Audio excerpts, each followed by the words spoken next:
kilometers, or 1,600 miles, and you do it entirely unsupported apart from your own team. And you're going through the middle of the outback, so you'll pass through maybe 2 major settlements in that whole time. You have to take everything with you, and if that wasn't like enough of a challenge, you're actually building the vehicle that you use to do that, and it has to run entirely on sunlight. If you look at our car, you might be a bit confused. Actually, it looks like kind of like a small, like a baby spaceship that hasn't quite grown up yet. It's quite tiny and only seats one person, so it really looks a lot like a racing car. The technology inside the car that is maybe transferable to what you'd see outside is stuff like the intelligent management system we've got inside. So the car is actually constantly thinking, how can it drive itself more efficiently? You hear about people these days who try and do some hypermiling and get more mileage out of their car and go the length of the country in a tank of petrol or whatever. I mean, our car thinks about that because we've developed systems. We put a processor inside the car that keeps thinking about that, takes the load off the driver. We got hold of a really low power Atom processor, and it means we could put kind of a little bit more smarts in the car. For a lot of the time, the driver's just steering and making sure we don't hit things, and the car is really thinking about dealing with hills, dealing with changes, weather conditions, and really making sure it drives efficiently. But in the past, we had to compromise because you didn't have the energy budget to let the car think. You had to kind of send it by radio, the radio would cut out, and you'd have a big car, like driving along a big truck full of kind of a whole stack of almost like desktops that we kind of like jerry-rigged to run in the back of a truck, and it did all the number crunching. But now we can do that in the car. We spent 8 weeks designing the first car in 2009 to a kind of level where we thought it was pretty good.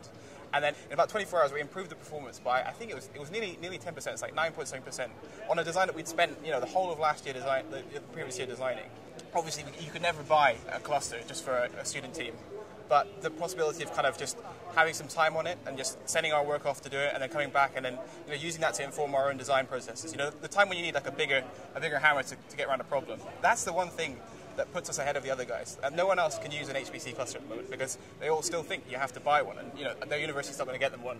And luckily we've got to Intel first and done that. So that's where we can build on it in the next 2 years.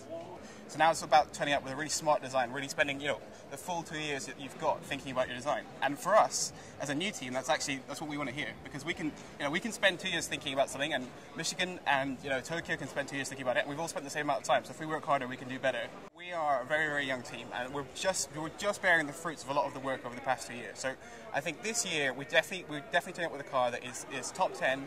And a lot of it's the luck of the draw. In 3,000 kilometers, you can hit a kangaroo, and that's it. You could have spent all your time designing this car, so it's the fastest thing on earth.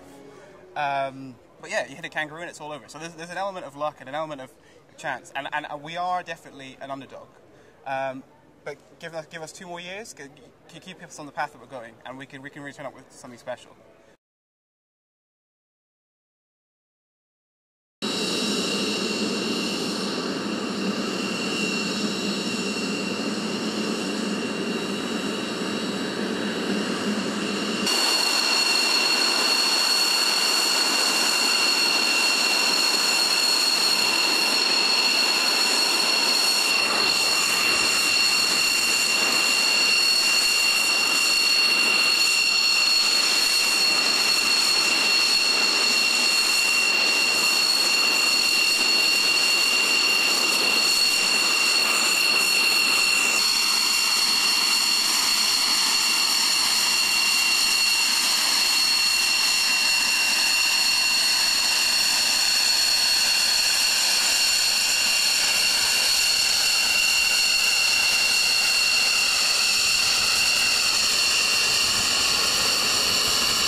Timmons, and I'm with Jesse.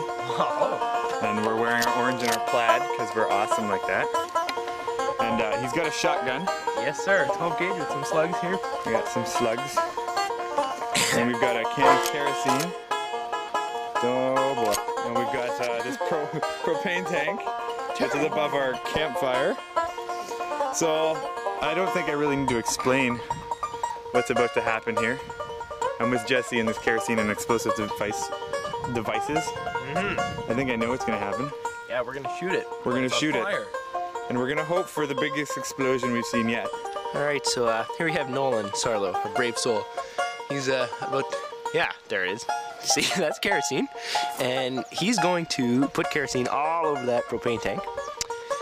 And after he's done that, he's gonna light it on fire and then run up to me and I'm going to shoot it.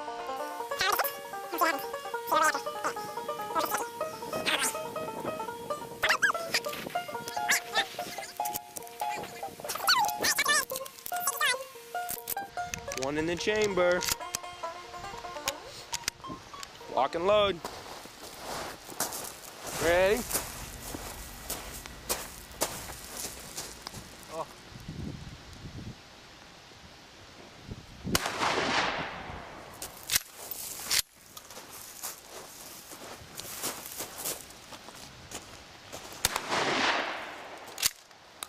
What the heck?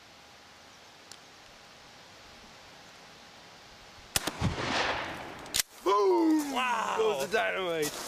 That was awesome.